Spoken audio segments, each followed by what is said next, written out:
How are you after you finishing your PhD, Doc? Medyo focus na gid, coach. Actually, my dream to go back to psychology, the field of psychology is really unfolding right now. And more of sa ano gid, as a psychologist, it's more of the clinical practice, psychotherapy, helping clients get back to adaptive functioning. Welcome to Season 3, Episode 2 of Unstoppable You NLP Success Journeys. I'm your host, Dr. June Acevedo. I'm a certified Neurolinguistic Programming Master Trainer. In this podcast, we uncover the extraordinary stories of transformation powered by neurolinguistic programming. Today, we're diving deep into one life-changing journey that started with the drive for excellence and being the best in what she does. Imagine flipping the script and discovering a version of yourself that's unstoppable. That's the power of NLP, and that's what we're exploring today. What would happen if retirement is just the start of something better in your life? That's exactly what our guest is going to reveal today. Today in Unstoppable You, we have an extraordinary guest whose story is nothing short of inspiring.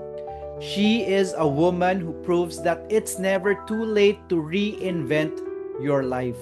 After decades of dedicated work, she faced the kind of crossroads many of us fear, choosing between security and pursuing her dream life. Most would have played it safe, but not her.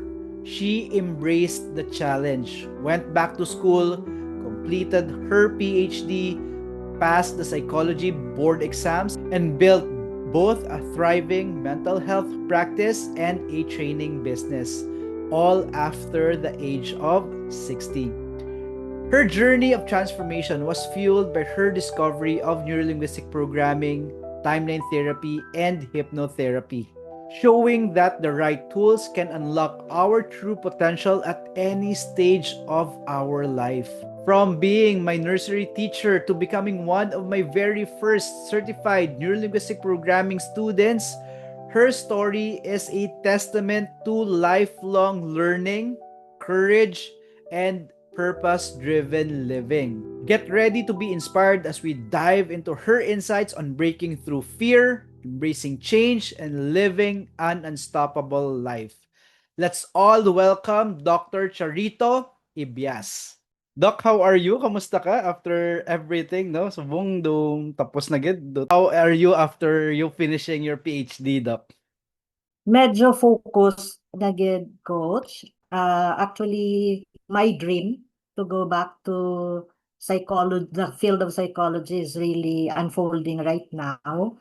And more of sa ano gid, as a psychologist, it's more of the clinical practice, psychotherapy, helping clients get back to adaptive functioning.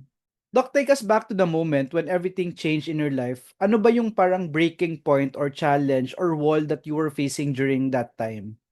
Actually, I think I will have to go back to the time when I was standing at the edge of retirement. That was the time between contemplating on retiring. However, that time, Doc, it was a crossroad because I felt um, mixed emotions. One was leaving officially the corporate world. And at the same time, there was that very strong question of what will happen and what lies ahead.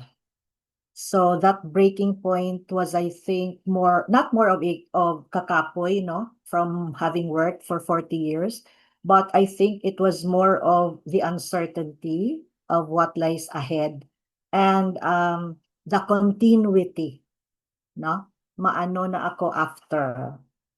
So that was it. And ang mamiss mo ang imo ginaubra. So it was really a mix of emotions. And I consider that a crossroad. Thank you for that, Doc Chatno. And what were the thoughts running through your mind, Doc? Ano ba yung parang naiisip mo noong mga time na yon, and what made you realize that something had to change? That time, I was having a lot of practical thoughts on the surface. No, sa babaw daw ka certain na sa akon. I started with my doctorate degree already in psychology with the realization that that was really my passion. So after I had some experiences with mental health issues sa amon niya nga company, employees who were really very vibrant and very happy, and then all of a sudden became or manifested depressive symptoms, I decided that I will go back to psychology. After a lot of years nga nag-concentrate ko sa HR kag sa training as well as organizational development. So that was one of the plans to really pursue my doctorate in psychology. Also, after that, should come the board exams because kami sang una, we did not have the board. Kumbaga kung sa doctor, we were general practitioners who can just go on with what we had to engage in before. And then I really wanted to be into to really practice no in the clinical setup. Those were the plans. However, there was something whispering inside me which caused the feeling of confusion and indecision. Again, I was in a crossroad and I was asking what will happen after. Surprisingly, I knew and I believed I had already the competence after having worked for 4 decades, but it was really a realization nga, ay, dali lang. I still had some invisible beliefs. I still had some, as what we call sa NLP, limiting beliefs. I realized that there was a kind of self-doubt in me that time. And considering I was already 60 that time, no? Almost 61, when I really had to make my mind to pursue or to stop working already. And with that age factor, Doc, I really wanted things to be certain, no? I really wanted things to be certain to finish my doctorate degree, but my dissertation that time was still a big question because while working, I could not do it full time. And there was also that question, that big question, whether I can still pass the board exams at 60 when I graduate. That was kumbaga projected that I will graduate at 64, no? At 64 years old. So that was the big question. Kapasar ko ayhan, I finished my bachelor's degree in 1982 and really a full-time sa HR that time. So those were the questions which I considered my limiting beliefs, and the self-doubt was really very strong. Daw maatras gid ko, and while I was doing my PhD already, I really contemplated on giving up. Those were the thoughts. I believed I had the ability, I had the capability, but the mind was telling something else. I didn't know, Doc, that that was your journey during that time, right? When you reach out. And it's so amazing that the story between us, that you're my, kumbaga, nursery teacher, and then complete 360 na this time around, I'm the one teaching you. Now, then moving forward, Doc, how did you first hear about NLP and what made you take the leap? Actually, Doc, when I was Occidental Recoletos, late 1980s, an NLP seminar as guidance counselors. However, the techniques there were used for counseling, no? And I really fell in love with the program that I practiced it on my own. Now, even if I was no longer a counselor, I did know the ang medyo relaxation techniques nato, pinapatrans ang person and then feeding all the positive programs or mental processes there. So that was the first time that I encountered about NLP. However, after that, nag-shift ang akong career, nagkadto ko sa HR, sa training. And I think there was a pause sa NLP because I did not hear so much about the program anymore after mga 1990s. Or maybe focused lang gid ko sa HR that I did not hear about it anymore. However, the love for the discipline was still there in my heart. Kumbaga nagtulog lang siya siguro. And it was in 2022 when I was sa desktop and all of a sudden nag-pop up imo nga ad. So I took interest in it and I immediately I reached out to you. And I was even at that time I was kumbaga daw gaano ko dali nang sinugani ni si June Acevedo. Knowing that client kami ni mama mo diri sa Bacolod, I hesitated to ask you at first, no? But it really rang a bell. Your name really rang a bell. That was why I tried to trace. Doc, are you related with Dr. Acevedo here? And that was the time that I really reconnected with my kindergarten student. O, di ba? Nice. So that was that time. It's amazing, Doc, that NLP brought us back together, no? And it's so also amazing that you've discovered NLP earlier than me. Kumbaga, mas nauna ka, no? You've Yeah. met NLP nung Mm-mm. 80s pa, and I only discovered NLP during the 2020s. I've heard about NLP before with Tony Robbins during 2014, but it was just superficial.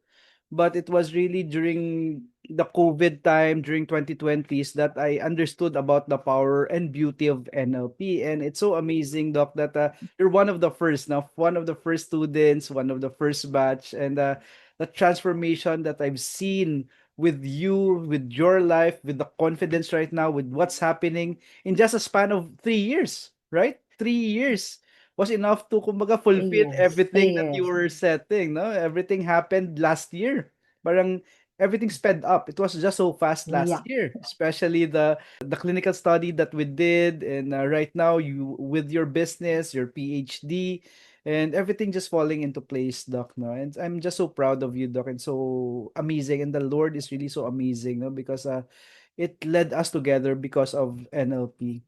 Now, Doc, Mm-mm. was there a specific NLP tool or technique that immediately shifted your perspective? Actually, Doc, with the techniques, I think I really was struck with reframing and anchoring at first. At first, sa initial nga phase. Reframing because I had already a background on it as a counselor, changing the perspectives. But sa aton niya nga NLP, I felt it was really very helpful when I practice sa clinical setup. Anchoring because makita mo gid no nga subconsciously it was just something that worked out unconsciously and we just realize ako niya nga mga negative anchors no or mga negative thoughts. Very significant technique that hit me was really timeline therapy because through that process, I think that was the time when I really got deep into my unconscious. Because while we were releasing the negative emotions. I do not know what emotion was that, but I realized that I had my limiting beliefs. Person that I was anchored sa akon nga childhood. I really visualized myself nga I was a baby, I was an infant, and I was wrapped in a linen. And no, we were raised by a conservative family, no, na kinahanglan buot, kinahanglan obedient, kinahanglan submissive, no, kinahanglan humble. These were the values that were instilled in us, and I realized I carried it, no, up to even when I was already a senior, because I think I was almost 60 that time, no, when I joined NLP. So with those values, I felt nga those served as my limiting beliefs. I knew it wasn't a weakness, but it was something that was conditioned since childhood. And when I saw that, gapalanindog balahibo ko because I did not know that it was holding me back. Kumbaga, hindi ko assertive nga person, really submissive, obedient, hindi gusto gamo, Yeah. hindi gusto gamo. And that was why timeline therapy really was the most significant technique sa Okay. aton nga training. It's because of timeline therapy as well that made me decide to bring NLP here in the Philippines. Because imagine saan mo makikita yan, no? That you get to release your negative emotions without even sharing the story. Right? All the Yeah. things that happened in your life, you get to finally finish it without sharing those things na ayaw mo namang ikwento sa ibang tao, no? That's the Mm-mm. power of timeline therapy. And when I experience it also firsthand, sabi ko, Lord, why is this not being promoted in the Philippines? Dapat yung mga Filipinos need to experience this, being free from ourselves, being free from our mental and emotional prison, doc. That's the power of Mm-mm. what we do. Kasi NLP will reprogram the mind, will help us become more Yeah. empowered, right? With Mm-mm. reframes, with meta models, with anchoring. But kulang pa rin kasi yung mga emotions natin are the one really hindering us, no? Because of the anger, sadness, fear, hurt, and guilt. But True. imagine being able to finally release it, no? Not only that, but we get to finally release resentment, shame, envy, all those negative emotions that has been holding us back. But may catch lang. We know that may catch, di ba? Dapat when you release it, you need to also reinforce your boundaries already. You need to also, kumbaga, take action with the learnings that you get after releasing or doing timeline therapy. Siguro with me being into counseling, no, and more of the conscious mind ang amon niya nga gina-address no, sa amon mga counselists. I think the timeline therapy is really what makes our NLP, the whole program, very, very powerful. Yeah. We are able to manage or release the things na ano, because kung sa counseling, it's more really of the conscious mind. Kumbaga, integrated siya. We work with the Yeah, conscious and unconscious mind. and We the use unconscious. NLP and timeline therapy for the unconscious and the counseling part for the conscious part. And we know naman, Doc, that the unconscious or subconscious mind is 95% eh. 95% Yeah, of us is the unconscious or subconscious mind. So if we don't deal with that or we don't help the unconscious mind, there's a tendency that babalik pa rin tayo sa dati, no? babalik, The root cause, babalik. kumbaga the root cause. Now, Doc, can you describe the moment when you felt the breakthrough? What did it feel like? Actually, I think, coach, it was not something loud. I just felt that something has changed.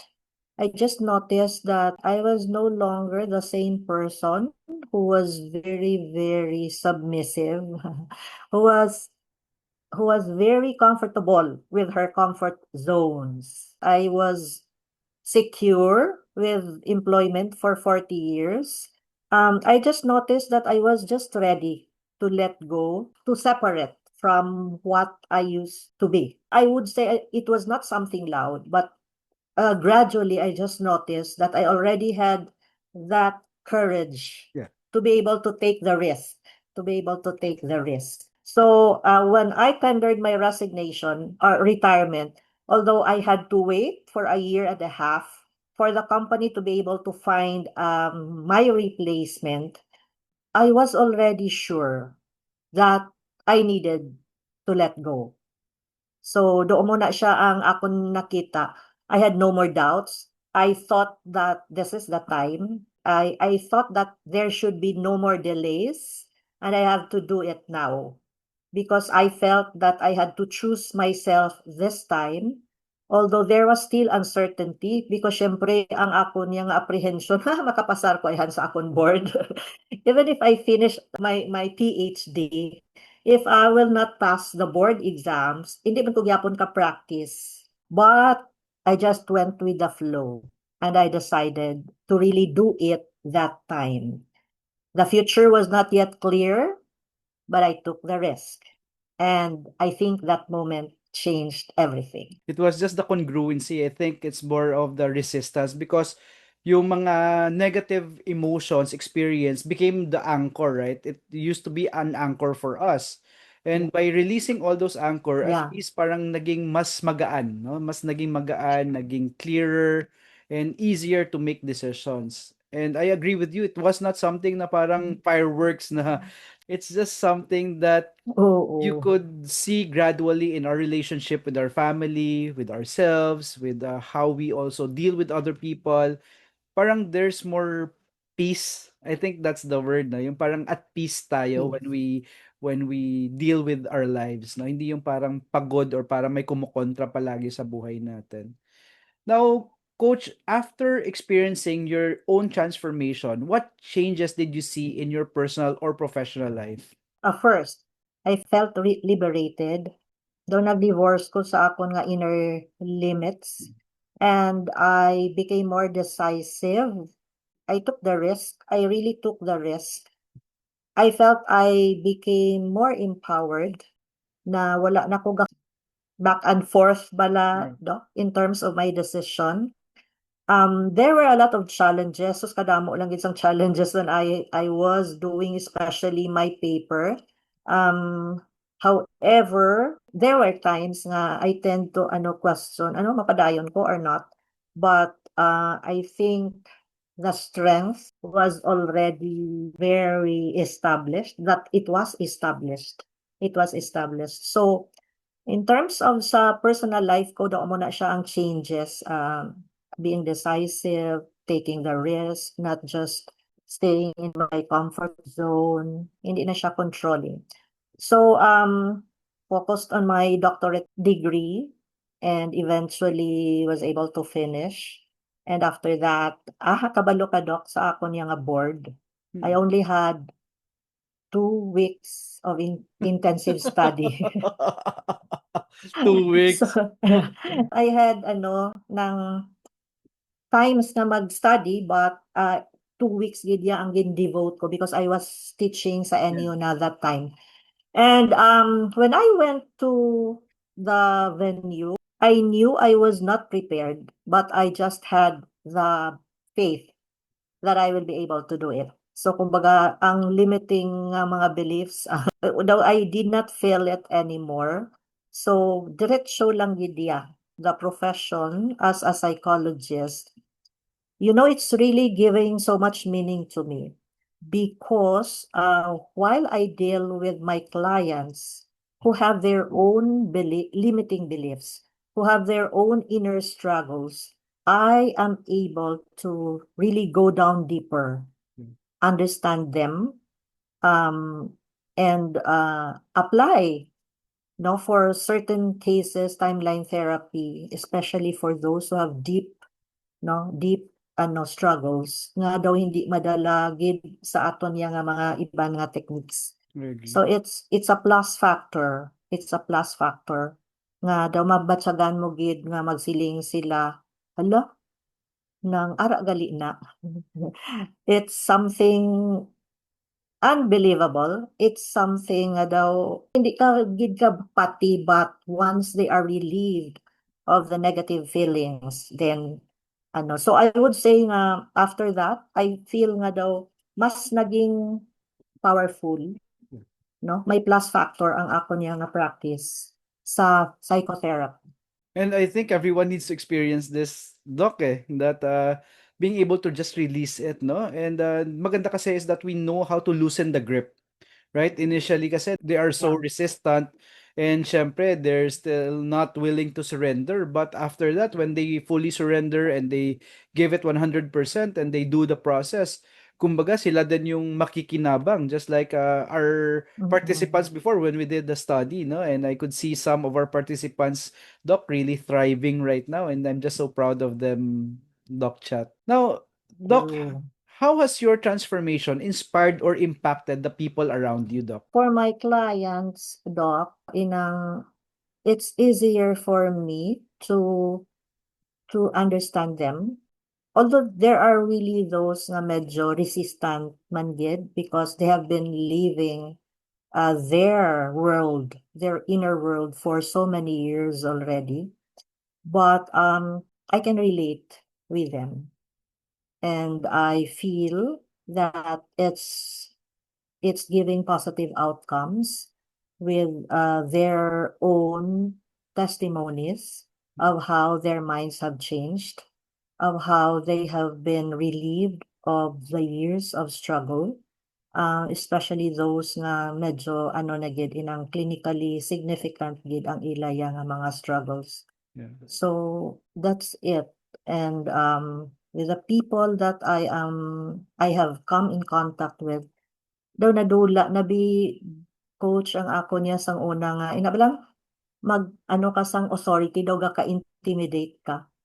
No, when you face people in higher positions, daw ga kahipos ka lang Yeah. because you look at them as superior and you look at yourself as somebody who may not be able to connect with them effectively. So that confidence has brought so much ano strength in me. Wala na ang fears. So that's it. So I really feel as of now medyo ang inner empowerment is there. And as I talk to my clients about reclaiming their their power, no, to be able to overcome their difficulties, kumbaga, is also my story to tell. Yeah. Because I was able to do it. So I always tell them, you have the power. You have the power. I agree, Doc. That's No, it. imagine at your age before, right? Who would have thought na in just a span of 3 years, there are a lot of accomplishments already that some people would just dream of doing that, but you're already living it, Doc. So, what's stopping them from changing? If you're able to change your life, you are so empowered right now. At how young are you right now, Doc, if you don't mind? I'm 64, turning 65 this year. Imagine. Abo to siya nga gadali na gid ko.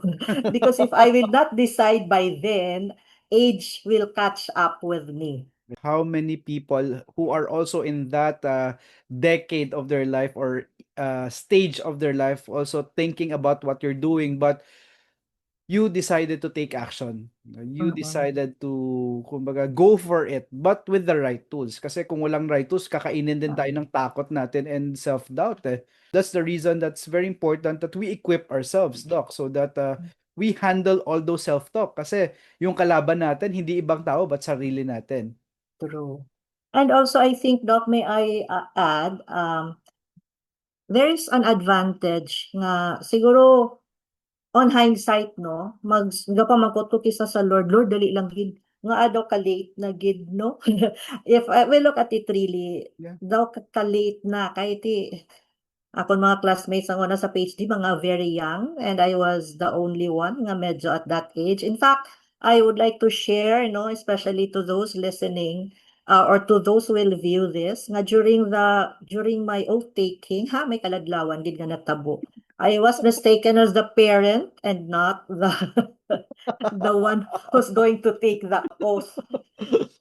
So, grabe kadlaw sang Asher that time. So at this point in time, I also have realized nga the timing is just perfect because at this point in time, kadamo sang clients namon nga mga bata pa, mga young, mga teens, mga younger even than teens, mga mid-professionals, young professionals, and the conflict between generations is very evident. Kumbaga, how parents deal or discipline them, how they treat them. Syempre, dala-dala naton, namon, no? Ang sa amon nga generation, ang what we learned before. And then the young ones are already expecting something because they are in a different world. And I just realized that this time I am able to bridge the generational gaps. Kumbaga, helping them understand each other. So, sini ko ba si Amoni nga ginapalit ko sa Lord? This is the perfect time that I will be able to make a difference in the way the young and the older generation think. It's just so inspiring, Doc, that I agree that we have our own journey, and sometimes we feel that it takes a while for our journey to unfold, but when it unfolds, Doc, it makes sense, right? Because all those years of experience that you needed to go through equip you to be in this place. That's why I Yeah. also tell you, right? Kayong lahat and also those who are watching that sometimes we're asking, why did we struggle before? Why did we had to go through all of that? Because it was designed to bring us here, to bring Mm. us to our mission. I believe, Doc, that it had to happen to us so that we can better help other people. No, we can Mm. better serve other people, just like what where you are right now, being able to transform your life at that age. So what's preventing their parents? If you yourself could change, then what's stopping the parents or the children to change as well, right? So, amo na bilang nami sa aton, Doc, no? Kay we've been into that dark past or Yeah.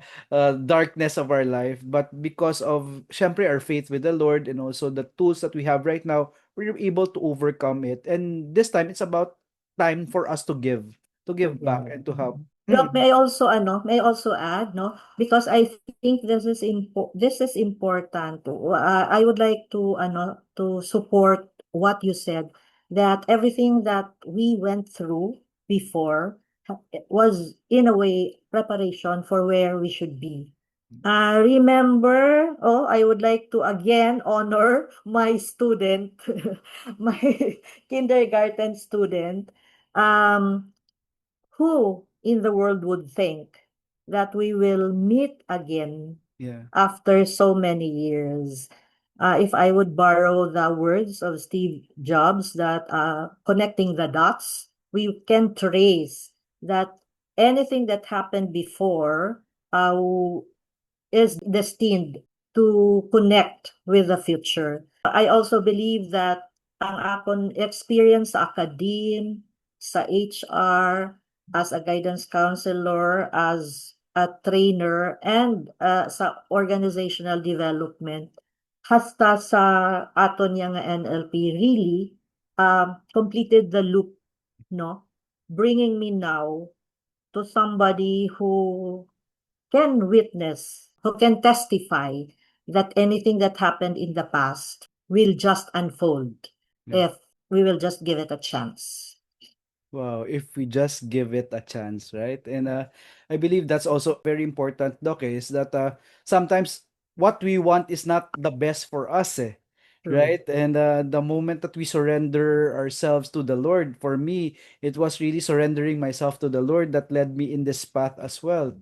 No, yung when I built a personal relationship with the Lord allowed me to use my life for other people, and you also use NLP to equip me. Timeline therapy, hypnotherapy, just to for all those tools and techniques that we can use to really impact other people's lives. And despite our past or whatever happened in our past before, we can use it as a testimony that anyone can change, regardless of what happened in your life. If you could go back and give advice to the version of yourself who was struggling, what would you say? It was meant to be because it is more meaningful to have compared who I was with what I have achieved right now, with who I am right now. I can see that the strength right now is something that I gained out of those limiting beliefs. From a feeling of not being good enough, all those doubts, Doc Chat shows us that it's possible to rewrite our stories. The key, taking the first step and believing that change is within reach. Now, Doc, if you could summarize your journey in one sentence, what would it be and bakit? Siguro, coach, I would say that I have healed. And amo na siya subong ang akon nga the tagline as a psychologist, healing hearts and minds, because I believe without that, hindi gid kita ka move forward. Two statements that I use as my tagline, healing hearts and minds and rewriting your story, because I felt that I was able to rewrite my narrative and I was able to heal both my heart and my mind. And I want to to relay this to people that I will come in contact with. If, syempre, kung willing sila. Because kung hindi, wala man na ang willingness, readiness, then it would not have any impact on them. I agree. And we know that, right? That the help is there, all the tools is there, but they still need to decide, no? They still need to want to help themselves first. Kasi Yeah. the moment that they say yes, that they want to change their life already, I think everything will just unfold and support them.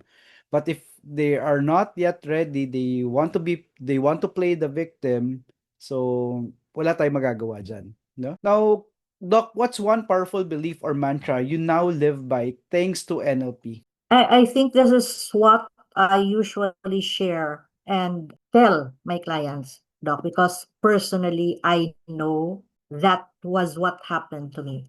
I have the power, and I usually tell them, you have the power. So, combining all the techniques, including NLP, that I have learned, it becomes, kumbaga sa first session pa lang kiss agad change na Yeah. ang ilaya nga mind because of the belief that they have the power. It's that inner power that I was able to reclaim, no? And I will be helping my clients to reclaim that power because most of the time, madula man lang na siya. Hindi siya madula actually, but it becomes just clouded. Kumbaga, nagaano lang siya sa clouds or naga-blur lang siya because of life's experiences, which usually, ang pain, no? Ang frustration, ang self-doubt, ang being not good enough, no, sa self-esteem and many other factors in life. So they become clouded, but once they are able to regain that inner strength, things really change. So do mo yung ginahambal ko do. I have the power, you have the power. Wow, I remember our session with Coach Prima when we did this as well, Doc Chat. She mentioned about remembering, no, remembering. Kumbaga, it's already there. It's Yeah. already within us. Just because life happened, all those distractions, all those beliefs, all those emotions, it just got clouded. Mm. And when you remove all those, you remember. You remember who you are. You remember that inner power. You remember the purpose, Doc. True. Now, Doc, for anyone listening who feels stuck right now, what's your message to them? For anyone who just like me was stuck with self-doubt before or whatever is that nga nag-hold sa inyo, I would just like to say that being stuck is not a life sentence. For me, it took me siguro 6 decades, no, more or less, because I was towards my senior year when I discovered that something was holding me, that there was a chain which was preventing me from really breaking, kumbaga, breaking off with my self-belief. So again, may I say, ang being stuck now is not a life sentence. You can break away from it. It may differ in terms of when, in terms of age, from one person to another. However, whether you are 25, kung diin ka man 50 ka na, 45 ka or 65 ka, I would say that it is never too late. Madumduman ko gani, coach, ang hambal ni Dean pag-receive ko sa akong mga awards, no? Sa mga citations during graduation. Again, he whispered, no, when I received the certificates and the medals niya, Ma'am, it's never too late. I would like to repeat this statement to the viewers. It's never too late to meet the better version of yourself, whenever that would be. It may come earlier or it may come late, but the good news is it is just waiting for you to reclaim the better version of yourself or to uncover that because anything can change in life. Seasons change, weather change, no? Ang imo title, possession, ang imo yang status sa society will change. Your age may change, but ang imo power, ang aton power, it's just there. Nagatulog lang, nagarest lang, but it's up for you when mo na siya buhion. And for me, I think that power, although it slept for so many years, it became strongest Yeah. after my retirement. It became strongest after your retirement. So nice, Doc. Now, to our viewers and listeners, now it's your turn. What's your breakthrough moment waiting to happen? Now, share your thoughts with us. You can give us your comment and share this video if you got value from this. Now, Doc, moving forward, it's your turn. So, where can they connect with you, Doc? What are the things that are happening right now in your life? It's your time to share what you're doing. If they want to also reach out to you, if they need counseling or coaching from you, where can they reach out to you, Doc? Thank you for that, Coach. Though Miss Universe lang. Thank you for that question. But I have my own page as a psychologist. You can follow me sa The Momspiration Psychologist. I also have another page, Mind Power Plus, but right now the most active is my Momspiration Psychologist, or they can just message me sa ako niya nga personal nga F, account, Charito Ibias. So either way, they can do that. Right now, I am having a clinic sa St. Camillus, Robinsons, diri sa Mandalagan. So by appointment lang siya. And if there is a need for an online consultation, then I can also accommodate by appointment. Everyone, if you're watching this, reach out to Doc Chat. If you need help, if you need counseling, Doc Chat is here. You can reach her via her Facebook account. It's Chat Charito Ibias. And also, you can, to those who are in Bacolod, visit her clinic in Robinson's Place, right? Mandalagan. Pero by appointment lang, no? So please, hindi kayo pwedeng mag-walk-in. So, kasi medyo puno-puno na yung schedule ni Doc Chat. So, I'm just so happy for you, Doc, no? And I believe that tuloy-tuloy na to, no? It's really, the struggles will always be there. The challenges will always be there, Doc. But with NLP, with the tools and techniques that we have, we can just easily reframe ourselves. We can use time and therapy to release what we need to release and just go on our normal life and be the best version of ourselves, Doc. And By the way, Coach, may I also add, I do training consultancies, no? So customized trainings usually. If they have training needs, then pwede gid kami kaistoryahanay. ayan. So Can. for your training needs, everyone, reach out to Doc Chat, no? And Doc, thank you so much for sharing your time. Dugay ko na gusto na maging guest ka, Doc, no? Kaya syempre, first batch ka and you are one of the first, ikaw gid ang pinakauna bilang nag-message sa akin, Doc, sang nag-post ko to sa Facebook ad ko during that time, Doc, no? And I'm just so thankful and grateful with the growth that you're having right now, no? And also being able to use NLP in the context of counseling, of therapy, because we need more of you, kayo ni Coach Giselle, to really let people know that there is really a process that they can use to help them with themselves and their mind, Doc. No, thank you again and hope to see you again in Bacolod. Now, one of the biggest challenges I see in organizations today isn't skill or intelligence, it's mental overload. Leaders are burnt out, emotionally reactive, repeating the same decisions, and under pressure, they fall back to old patterns. This silently affects productivity, leadership effectiveness, communication, and even company culture. Most companies invest heavily in skills training. Very few invest in removing the internal mental and emotional blocks that silently sabotage performance. That's where I come in. I help organizations and individuals improve performance by addressing the part most companies and individuals ignore: the mental and emotional patterns that silently affect decision making, leadership, and execution. Using evidence-based NLP and timeline therapy frameworks, I help leaders and teams eliminate hidden mental blocks, regulate stress and emotions under pressure, and reprogram their mindsets for clearer decisions, stronger accountability, and faster goal execution.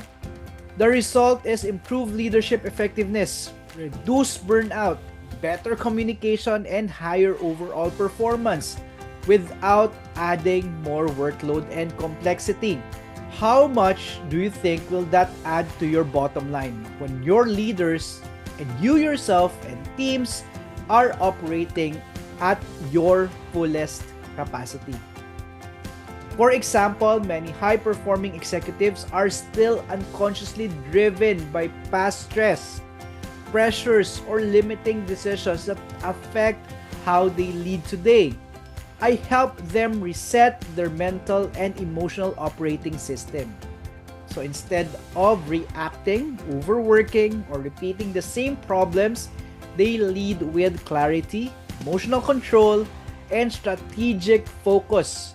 Companies invest in us when they want leaders who perform consistently under pressure and teams that execute without emotional drag. Traditional trainings adds knowledge. I remove internal resistance so everything you've already trained actually works. I help organization improve performance by fixing the hidden mental and emotional patterns that affect decision making and execution. Using NLP and timeline therapy, I help leaders stay clear, composed, and focused under pressure, so they make better decisions, reduce burnout, and execute goals faster without adding more workload. Once again, I'm Dr. June Acevedo, Mindset Mastery and Transformational Leadership Coach, and a certified Neurolinguistic Programming Master Trainer. Now, do you want to reprogram your mindset for unstoppable success? DM me, transform, and let's chat. Let me help you transform your life.